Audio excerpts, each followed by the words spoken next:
la salud, porque hoy recordamos el Día Internacional del Implante Coclear, 25 de febrero. Porque un 25 de febrero del año 1957 se realizó por primera vez este procedimiento.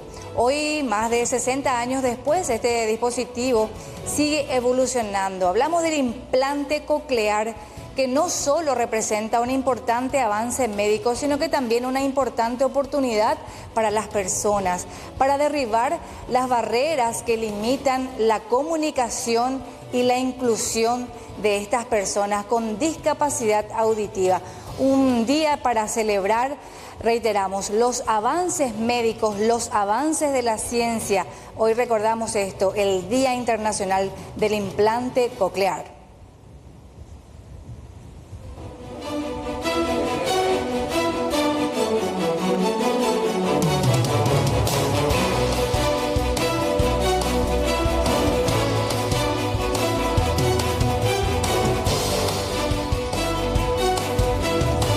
Hablemos ahora de lo que también se habla y mucho, la inauguración de este centro médico hospitalario, pero que de momento será una inauguración a medias. Se habla de que va a ser una de las instalaciones hospitalarias más importantes del país, pero sin embargo solamente se estará dando la apertura o la inauguración a medias.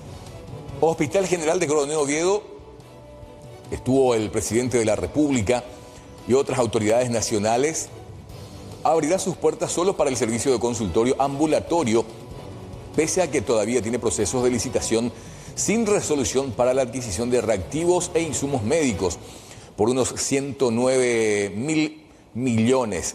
Aunque la apertura de sobres de ofertas se realizó el miércoles, todavía no fue concretada la adjudicación según los datos oficiales. La habilitación del hospital fue simbólica, ya que solo funcionará el servicio de consultorios ambulatorios.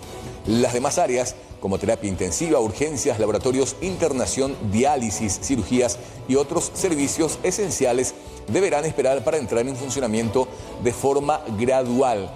Es lo que anuncian al respecto del Hospital General de Coronel Oviedo, que ya fue inaugurado, pero solo a medias.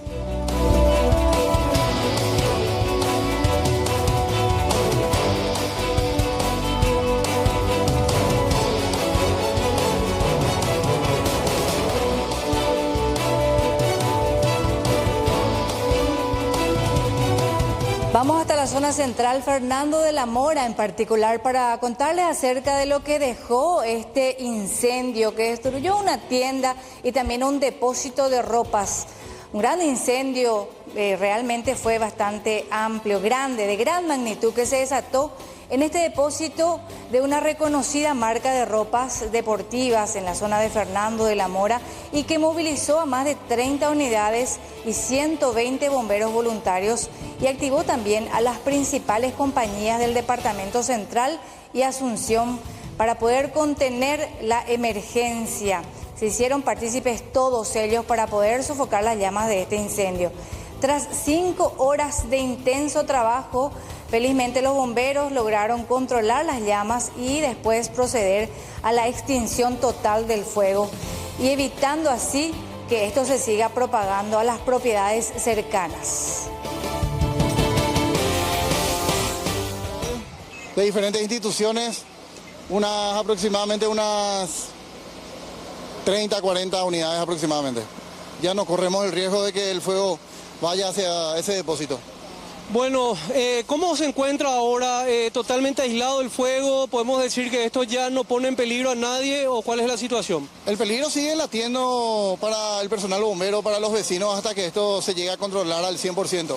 Falta la etapa de enfriamiento. Bien, es sabido que con un viento esto se puede volver a reavivar y empezamos de nuevo todo el trabajo. Se presume que soldadores que se encontraban trabajando dentro del depósito podrían haber ocasionado este incendio. ¿Ese dato no lo tiene usted o ya le comunicaron algo? Desconozco en su totalidad esa situación. Nosotros justamente con mi hija veníamos y yo le dije, mira un poco, ahí se quemó. Y entonces le llamé al papá de la chica de acá. Y después me atendió, justamente ya se le avisó ya.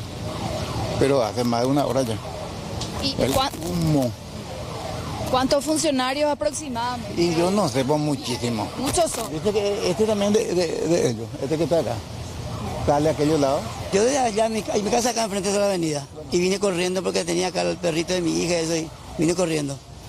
Gracias a Dios ya parece que controlaron. Es un fuego muy grande que comenzó. Parece una explosión. Una explosión. ¿Qué recomendaciones les dieron?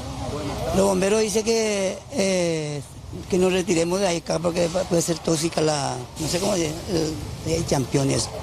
Es una mercadería así, pero es una empresa grande y lástima porque da mucho trabajo. Todos salimos a tiempo. ¿Con el protocolo de evacuación? Sí, toditos estamos afuera en un ratito, estuvimos todos afuera. ¿Cómo habría iniciado? Ni idea no tengo, yo estoy totalmente en otro lugar, o sea que no sé nada todavía. Estamos diciendo que son muchos los funcionarios. Somos muchos, podrás ver que somos muchos. ¿Aproximadamente cuántas personas? No tengo idea de los números realmente, si me decís, no te puedo decir, pero somos bastantes, estamos casi todos acá. ¿El aviso fue por parte de bomberos o gente de la empresa? ¿Algún protocolo que se... Gente de la empresa, o sea, sonó la alarma de incendio y nos dijeron que evacuemos.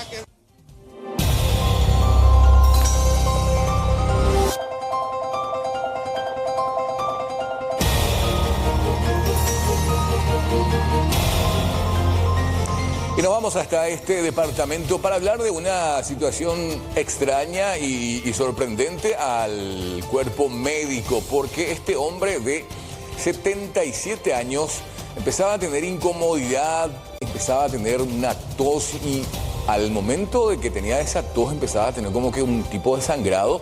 Esto, después de consultar, lo derivan hasta otro centro médico, en este caso al INERAM, donde se le realiza una tomografía de tórax y en este estudio se observa un objeto que ocupa el bronquio, fuente principal, y se realiza este procedimiento de broncoscopía y se observa en dicha zona un objeto atascado y que justamente se retira con mucha dificultad. El mismo resultó ser nada más y nada menos que una prótesis dental. La hija relata que aproximadamente hace 27 años presentó un cuadro agudo de tos con dificultad respiratoria que requirió atención médica y que presumen que desde aquel entonces este pequeño pedazo de su paladar, había quedado atascado en esa zona. Un procedimiento bastante sorprendente para los médicos. Esto ocurrió en la zona de Villarrica. El procedimiento se dio en el INERAM. 77 años, que proveniente de la ciudad de Villarrica, que fue a consultar en el centro asistencial por un cuadro de tos con hemóptisis. Nosotros le llamamos hemóptisis a la expectoración o al catarro con sangre. Para consultar por ese cuadro, automáticamente el paciente es remitido al INERAM para mejor estudio. Una vez que llegó con nosotros aquí en el INERAM, se le realizó una tomografía de tórax en donde se observó un material extraño alocado en el bronquio derecho que era probablemente la causa de la expectoración con sangre. Posterior a eso se decidió hacer una broncoscopía, ingresar a los pulmones mediante el endoscopio, y fue ahí donde encontramos el cuerpo extraño alocado ya en un bronquio donde se notaba que había pasado mucho tiempo porque el bronquio prácticamente lo englobaba ya a ese material extraño que estaba ahí. Procedimos a quitar con un lazo y nos encontramos con la sorpresa que era parte de una prótesis dental. Cuando el paciente fue consultado, si él no se dio cuenta o él se atragantó o de repente le faltaba una pieza dentaria, él relató que nunca le había faltado nada, y preguntamos a su familia y una de las hijas relató que hacía aproximadamente unos 27 años él había tenido un episodio en donde tuvo un evento de una tos intensa con dificultad respiratoria, y a partir de ahí hubo varios episodios frecuentes el cuerpo cuando encuentra un material así, lo primero que hace es englobar. Esto estaba englobado y lo que está para atrás causa infecciones a repetición, ¿verdad? Entonces fue dificultosa también, ahí ustedes en el video van a ver, la extracción fue dificultosa y con mucho sangrado por el tiempo ya que estaba ahí el cuerpo extraño. Un pedazo, ponerle que de 2 centímetros, no el paladar completo que a veces nosotros no tenemos, sino una prótesis de diente. Bien, y a nivel país tenemos que hablar acerca de la medicina. Luego de ver también este procedimiento muy importante, tenemos que hablar acerca de la medicina, de los avances y principalmente acerca del negocio de la medicina en nuestro país, que hoy en día podemos hablar de que mueve un total de 500 millones de dólares al año. Solo en el año 2025, presten atención, se reportaron 10.000 nuevos estudiantes de medicina. Desde este año, como medida, las universidades van a estar aplicando esto. Presten atención, se van a estar tomando exámenes de idioma para poder estudiar esta carrera. Esto teniendo en cuenta la cantidad de extranjeros que vienen hasta nuestro país también para estudiar esta carrera. Pero más detalles con respecto a este negocio que hoy se tiene con respecto a la medicina, a la carrera de la medicina en nuestro país, vamos a contarte en este informe. Con esto es que el estudiante efectivamente tenga el conocimiento del idioma, las competencias necesarias para asimilar lo que se da en aula. Y también, sobre todo, hay que decirlo, para que en el momento en que deba salir a realizar prácticas en el marco de su carrera, tenga efectivamente la posibilidad de comunicarse con los pacientes, ciudadanos paraguayos, ya sea en castellano y, bueno, mucho mejor si se puede también en el guaraní. ¿Esto se aplica solo a medicina o a todas las carreras? A todas las carreras donde el idioma en el que se curse, en este caso el castellano, no sea la lengua de origen, la lengua madre del estudiante.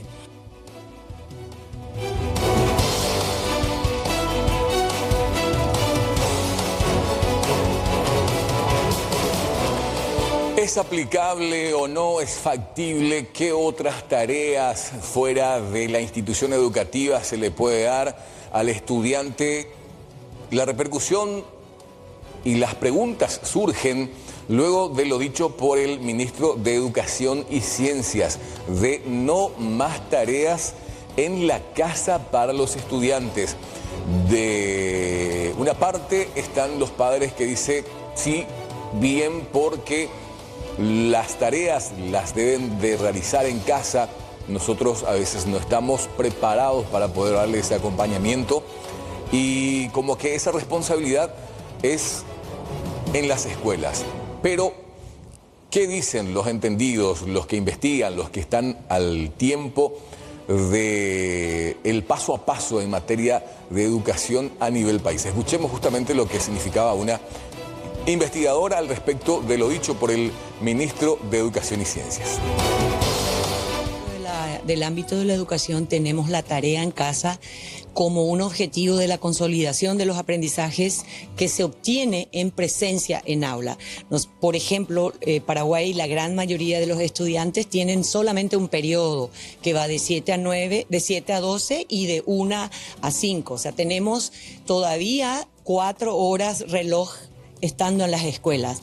Entonces, un currículum como tiene Paraguay, que está estructurado en contenidos, exige que la maestra desarrolle todo ese contenido y eso es lo que se le va pidiendo también desde el MEC, desarrollar contenido, y eso genera una suerte de presión para que la maestra desarrolle, aunque los aprendizajes no estén dados, por un lado. El objetivo de la tarea en casa, como te decía antes, es la de consolidar los aprendizajes que yo, maestra, he implementado, ejecuté esa didáctica para que vos aprendas, me aseguro, en tu casa. Eso presenta también un escenario muy asimétrico en Paraguay, porque yo tengo niños que sí pueden tener padres que apoyan y tengo también niños que están solos. Por eso que tengo que ver dentro de qué marco o dentro de qué nueva política educativa voy a quitar eso de la tarea en casa. Quiero dejar bien claro con qué tipo de currículum tiene Paraguay en su educación. Es un currículum estructurado, como dije, en contenidos, que está siempre preocupado en desarrollar contenido, en un tiempo donde el problema no es el contenido. Hoy vivimos tiempos de excesos de contenido, pero escaso aprendizaje. Entonces, ¿qué es lo que hacen los países que no tienen tarea en casa? Uno, tienen un periodo integral en las escuelas, salen a las 3 de la tarde. Entonces tengo un tiempo para desdoblar ese contenido con mis alumnos y a la tarde determinar sus niveles de aprendizaje de eso que yo tenía planificado. Entonces, ¿en qué está estructurado ese modelo?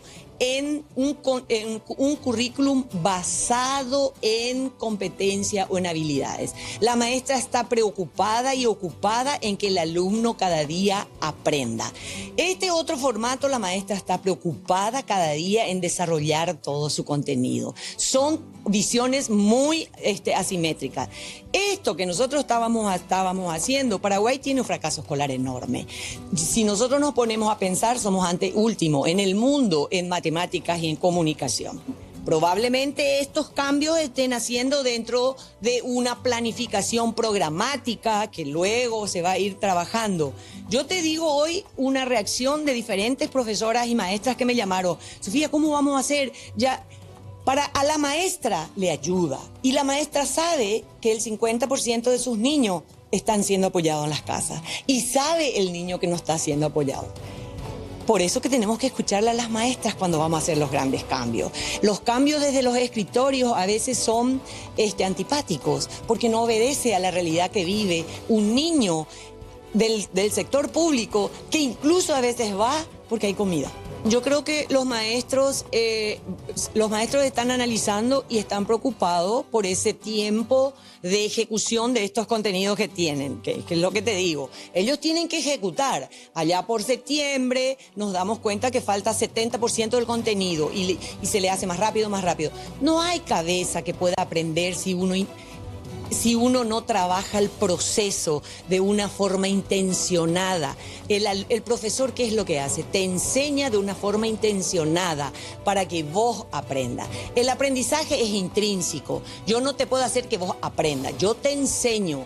El aprendizaje se da dependiendo de la condición, un montón de condiciones del niño. Si no tiene hambre, si tiene saberes previos, si fue estimulado desde chiquitito. El aprendizaje es intrínseco, ocurre en cada niño.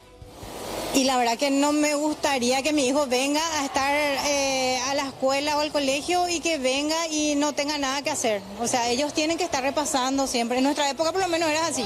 Se hace bien también acá en la escuela. Muchas veces yo, por ejemplo, en casa me es difícil ayudar. Hay mucha materia pendiente que se me pasa. Cada ministro que sube tiene su propio argumento y su propia filosofía. En mi caso yo he visto que, y de hecho me crié de esta manera, siempre con tareas, ¿verdad?, que traíamos del colegio, la escuela y después salíamos a jugar. Hoy en día la gente está muy sujeta a lo que son las tecnologías, los jueguitos electrónicos, el celular mismo. Las tareas son para la casa y como también para la escuela. Los dos tenemos la misma responsabilidad, como los profesores y las mamás. Más las mamás, otra vez. ¿En tu experiencia te gusta hacer las tareas con tu hijo? Sí.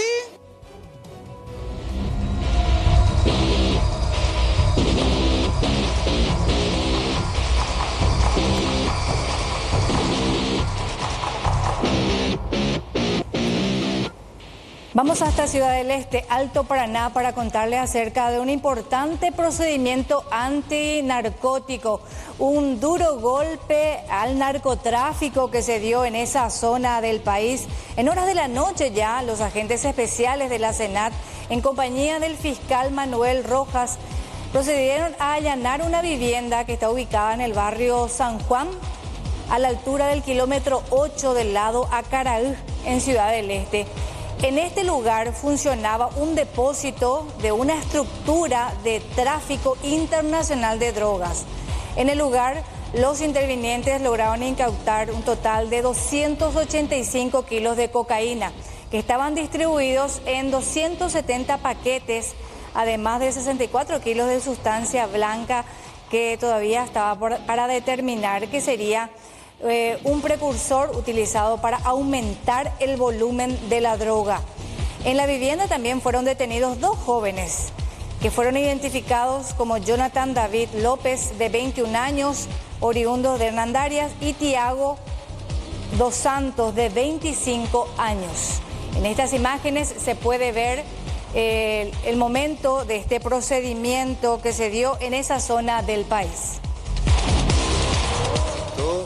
Un laboratorio de procesamiento de cocaína, una vivienda donde recibían importantes cantidades de pasta básica de cocaína que venía probablemente desde Bolivia, y ahí residían en forma permanente un ciudadano brasileño que oficiaba de vaqueano o de químico en esa tarea de misturado de la cocaína, y un ciudadano paraguayo que se encargaba también del transporte de los productos ya finales hacia el territorio brasilero. En la vivienda se ubicó una cantidad de 285 kilos de cocaína ya terminada, digamos, una importante cantidad de equipos materiales utilizados en esa actividad, como prensa hidráulica, moldes, una inmensa cantidad también de precursores químicos, 63 kilos de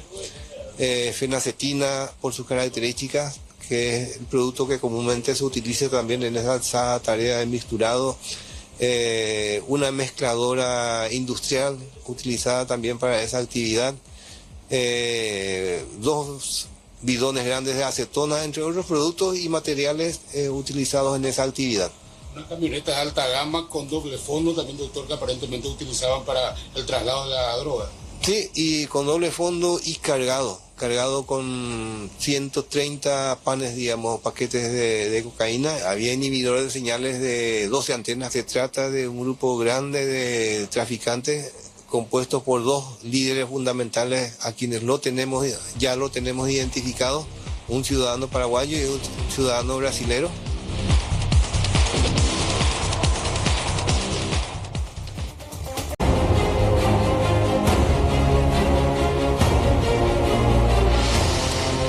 En un tiempo sensible donde si recurrimos a internet y ponemos mafia en Paraguay, nos saltan un montón de resultados de esa búsqueda y que se lamenta desde todo punto de vista, porque hablamos de hechos indignantes para nuestro país. Hoy tener que hablar de la mafia de la terapia intensiva es también un motivo de indignación, porque estamos hablando de que hay denuncia de la mafia, así lo cuentan, denuncian mafia de terapia intensiva. Esto ocurrió en Presidente Franco, una muerte de una criatura de tan solo 8 años por falta de terapia intensiva, y presentaba un cuadro grave de dengue. Fue hasta este sanatorio privado de la zona de Santa Rita. Su hermana, también de 11 años, se encuentra en estado grave. Denuncian la existencia de una mafia de terapia intensiva, por lo que no fue trasladado a esta criatura rápidamente a otro centro asistencial, y hoy están hablando de un hecho triste y lamentable: la pérdida de la vida de una criatura de tan solo 8 años por falta de terapia y traslado. Murió un niño de 8 años. Un caso demasiado triste. Un niño llega al mediodía con todos los signos de estar con un shock séptico. Es una enfermedad que requiere inmediatamente el ingreso a terapia intensiva, sobre todo por las condiciones en las que se encontraba este paciente. Se solicita la unidad de terapia intensiva al Servicio de Emergencia Hospitalaria, SEM, que ayude en la búsqueda de esa unidad. Le responden de que no hay ninguna unidad disponible en el país. Inicia lo que es el último recurso, que es la judicialización del caso para la remisión del paciente a un centro privado, teniendo la oportunidad de enviar a un centro privado que quedaba a 6 kilómetros del Hospital Distrital de Franco, y teniendo lugar encima, se lo remite a otro centro que queda a 74 kilómetros del Hospital Distrital de Franco, lo cual es inexplicable. Este chiquito esperó un montón poder tener esa atención en cuidados críticos y falleció en el camino a este centro privado. Me duele muchísimo porque no es la primera vez que sucede este tipo de cosas, donde aparentemente se priorizan otras cuestiones más allá del paciente y se decide hacer el transporte del mismo por muchos kilómetros, por mucho tiempo, en vez de remitirlo a un lugar cercano. La judicialización es un recurso de socorro inmediato, no es una cuestión que se negocia. Por eso tendríamos que preguntarle a la doctora María Teresa Parán, ministra de Salud, y a la gente que dirige SEME, cuáles son los criterios que utilizan para seleccionar el centro al que se tiene que ir el paciente.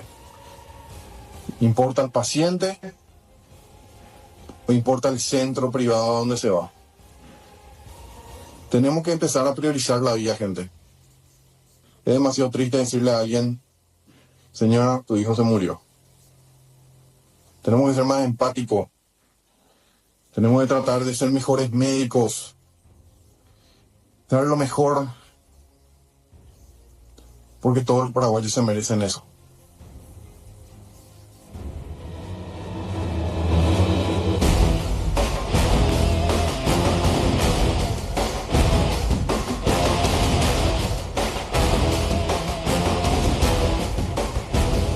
Bien, ahora compartimos esta información proveniente de la zona central, específicamente Lambaré, porque estas imágenes muestran el actuar de estos delincuentes motorizados.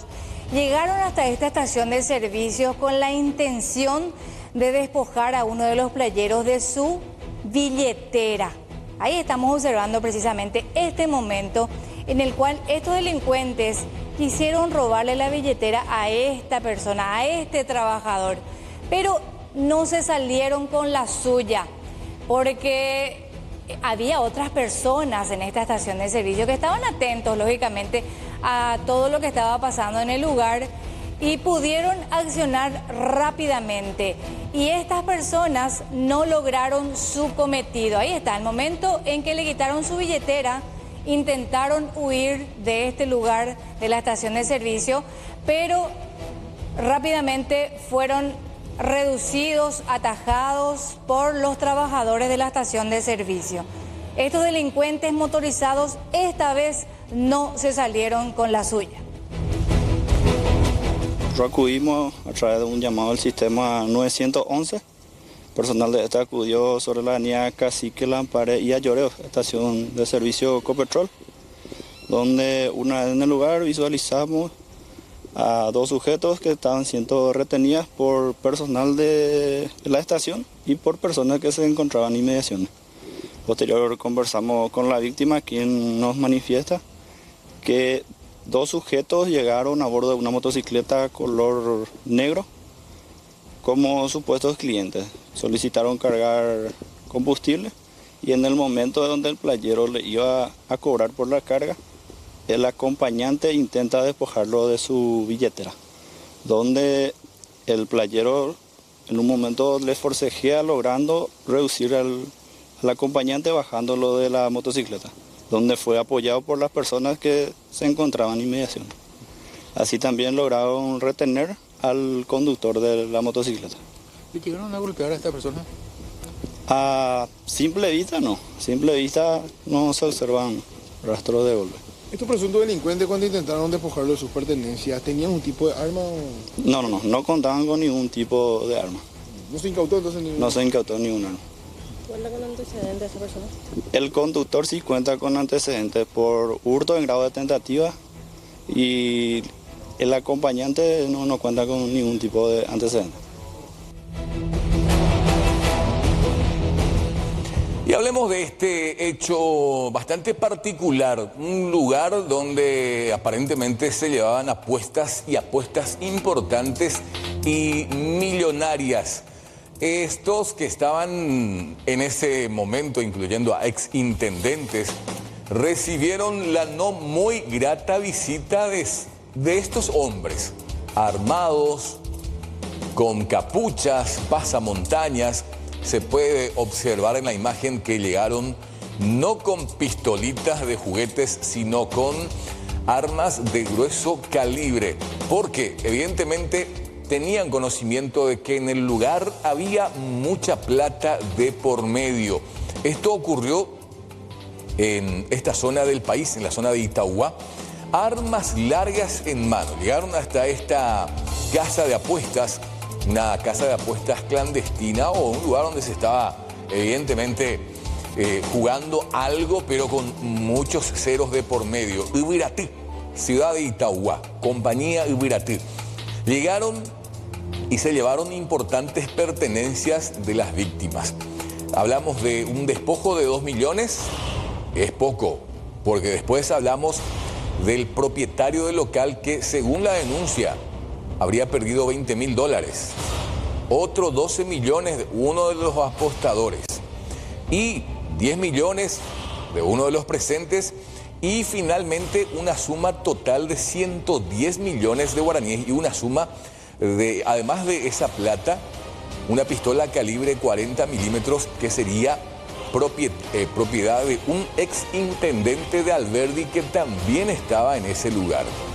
Estos guapos delincuentes que se presumen eran aproximadamente 5, todo calculado. Les lleva el celular como para que no hagan esto, el llamado a auxilio, y también se encargaron de agujerear todas las ruedas de los vehículos de los que en ese momento se encontraban ahí disfrutando una ronda, un encuentro de apuestas, pero que termina no muy favorablemente bien, pero por supuesto con un resultado positivo para este grupo de delincuentes que evidentemente tenía conocimiento de que ahí había muchos ceros en juego. Tuvimos una situación no del todo agradable. De hecho, que pasó más o menos a las 15 horas aproximadamente, sería en un local donde suelen frecuentar personas de diferentes localidades, con el propósito de repente de compartir el juego de piquibolle. Y estas personas, según versiones, ya previamente se habían coordinado y estaban compartiendo un asado en ese horario. Y a esa hora, un grupo de 5 personas aproximadamente irrumpió en el lugar, todos encapuchados y arma larga en mano. Los puso todos boca abajo en el piso, les despojaron todo de sus pertenencias para posterior darse la fuga, con paradero desconocido. Algunos en el momento se le llevó su aparato celular, uno marcaba su GPS, el cual con otros aparatos celulares fueron arrojados en un patio baldío, cosa que pudimos recoger del lugar. También se le dio participación a gente de investigación y criminalística para que puedan darle seguimiento a ese hecho. Refieren la mayoría de dinero efectivo a lo que se les sacó. Monto no pudieron precisar, o sea, no hablaron de monto en específico en ese momento. ¿Había personas con mucho dinero en ese local? No manejamos esa información porque todo de repente se manejaban medio en reserva. ¿Todos estaban armadas? ¿Estas personas estaban armadas? Según las víctimas, los que estaban presentes todos estaban armados y encapuchados. ¿Llegaron en qué aparentemente? En un automóvil tipo, según la grabación del circuito cerrado, que de repente las víctimas, el dueño del local nos facilitó en una Toyota Corolla de color beige. ¿Fueron violentos estas personas? ¿No hay ningún herido? ¿No se registró nada? Ninguna persona que haya sufrido lesión alguna, solamente les dio algunas indicaciones, cosa que las víctimas acataron, y calculamos que por esa razón ninguno sufrió ninguna agresión física por eso. ¿Irrumpieron en forma rápida y violenta? En forma rápida en un primer lugar los puso todos boca abajo.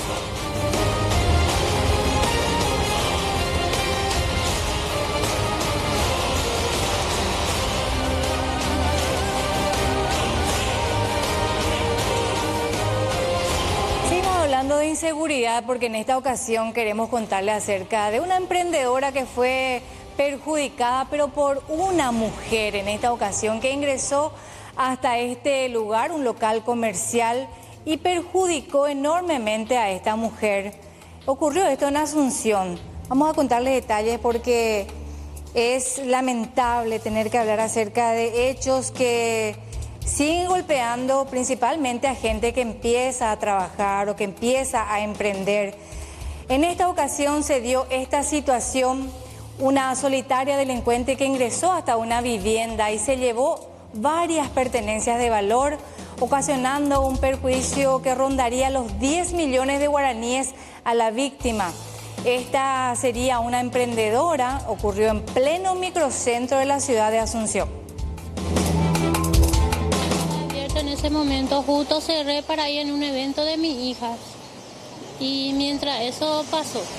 ¿Qué horario más o menos? Y nosotros salimos de acá, eso a la 1 por ahí, como no cerré toda la persiana no bajé, pero tenía rejas. Con todo candadeado, siempre lo dejo así y como no iba a tardar no bajé la persiana. Entonces la adicta aprovechó ese momento y ingresó a mi local. Y primero fue que ingresó en la caja, vació toda la caja, llevó toda la plata que estaba ahí y después entró en mi habitación, abrió el ropero y sacó todas las joyas y eso, cosas de valor que tenía ahí y llevó todo eso. ¿El perjuicio aproximadamente? Y el perjuicio aproximadamente 10 millones por ahí. Y más lo que estaba en la caja, porque la joya que tenía, que hace 10 años por ahí que compré todo, ahora seguro que tiene más valor. ¿Joyas de oro? Sí, joyas de oro. Y llevaba reloj y eso, pero el reloj no era de oro. También anillos, cadenas y aros, todos son de oro. Eso fue lo que llevó todo. Una pérdida bastante importante. Sí, para mí es muy bueno. Me gustaría recuperar algo, pero yo sé que eso ya no va a pasar, siempre lo pasa. Una vez que se te roba ya no te da malo nada. Mi reja tiene una puertita para... ¿Sería este? Sí. Y por ahí nomás forzó ese y entró por ahí y salió otra vez por ahí, estando el policía ahí afuera esperando, como si fuera que él estaba ayudando luego. ¿Siempre él realiza su guardia por este lugar? Sí, siempre está, o sea que en la esquina de Estrella y Montevideo. ¿Le identificaron a este policía? Sí. ¿Se acercaron a consultarle qué fue lo que pasó? No, tampoco. Él me llamó cuando la chica estaba, ya luego acá me llamó 2 veces, pero yo no le atendí como no tenía su número. Entonces seguro que estaba... ¿De campanita? Sí, de campanita o qué, para saber si estaba adentro o no, para avisarle también a la chica.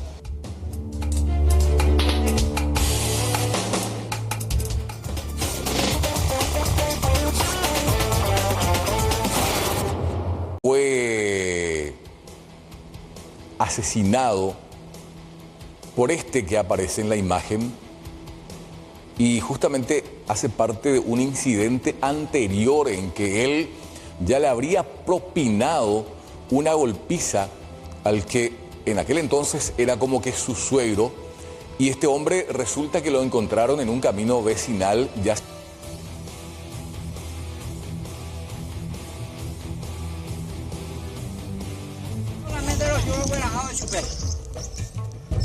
En ningún momento atropelló más de novia.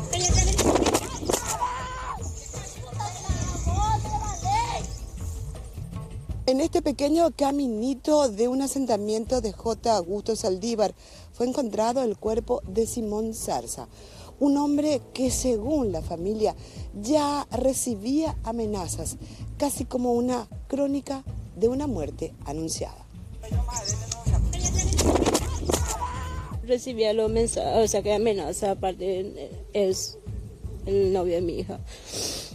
Él le dijo a su hija, a mi hija, que le va a entregar la cabeza de su papá, que le va a quitar su moto, todas esas cosas. Y sabe la hora que él pasa acá porque se va a buscarle a la otra mi hija de su trabajo. Por eso sospechamos de él, que fue él. Nosotros, por ejemplo, nos levantamos y le dije a mi hija, tu papá de ayer se perdió, le dije. Ella se levantó para ir a su trabajo y después empezó a llorar ya. Yo le dije a mi papá que cambie su camino. Ella sabía porque el tipo la amenazaba. De él nomás sospechó, porque él le amenazó.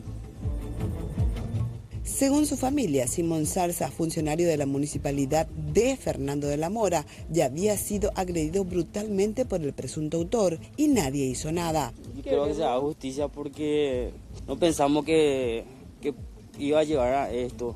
Se hizo toda la denuncia, la autoridad no hizo nada al principio. Ya tuvimos, esta persona tiene los antecedentes, que es así. El muchacho vive atrás de aquella casa, él le tiró toda su ropa afuera. Mi hermana le pidió auxilio a mi papá, que él vino a auxiliarle acá, caminando.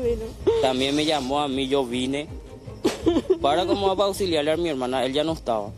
Después de repente vino llegando con una herramienta y con un machete, y empezó la pelea.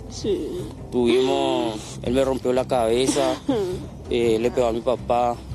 Después eso siempre hubo la amenaza que él iba a hacer, siempre la amenazó a mi hermana. Se espera en las próximas horas la detención del sospechoso. Traumatismo cráneoencefálico severo, producido por un elemento contundente. Se encontró en el lugar un pedazo de rama de un árbol que presumiblemente fue ese el elemento contundente utilizado para golpearlo en la cabeza. Es una de las hipótesis que manejamos que podría ser esta persona el presunto autor de este caso de homicidio, que sería ex yerno del fallecido. Los familiares de la víctima fatal refirieron que el autor se habría fugado a la zona de Carapeguá.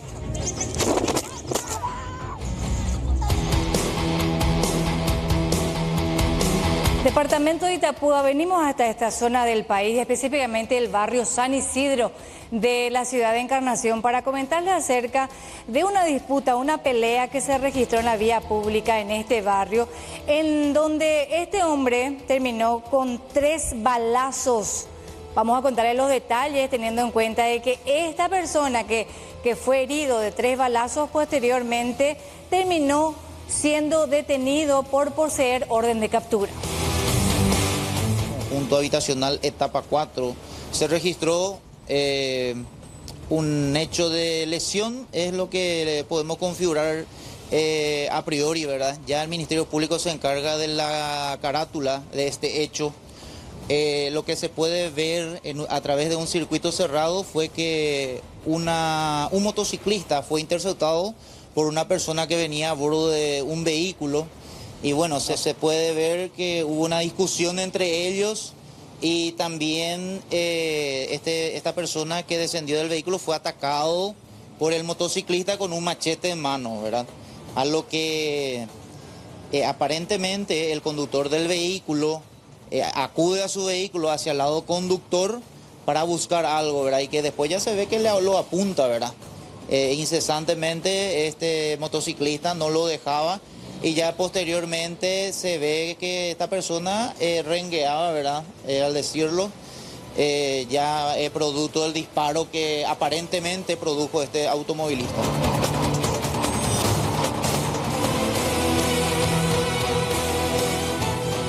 Ya nos vamos a la capital del país para tener toda la información deportiva. Están los compañeros de Platea. Enviamos el saludo aquí desde la ciudad de Encarnación y por supuesto ya estamos listos también para, por supuesto, dar continuidad a la hora de deportes. Saludamos a los compañeros de Platea. ¿Cómo están? Buenos días. ¿Cómo le va, Jorge? Un saludo para usted, un saludo para todo el sur del país. Bien, acá estamos esperando a que haya más y más fútbol. Hoy un martes un tanto más calmado. Si bien hay Copa Libertadores por la tarde, Cerro juega el jueves, esperar también lo que va a ocurrir el fin de semana en la fecha 7, en un mes que se acaba y da puertas a un marzo que va a ser realmente importante, Cortesi. Claro, porque tenemos que pensar en lo que es un poco la continuidad del desafío para la selección paraguaya. También. Decíamos la 7ª fecha que ya está programada con partidos muy atrayentes también. Se puede ver si hay un desbalance en la tabla de posiciones. Se pone interesante con lo que se viene para la segunda, bueno, para la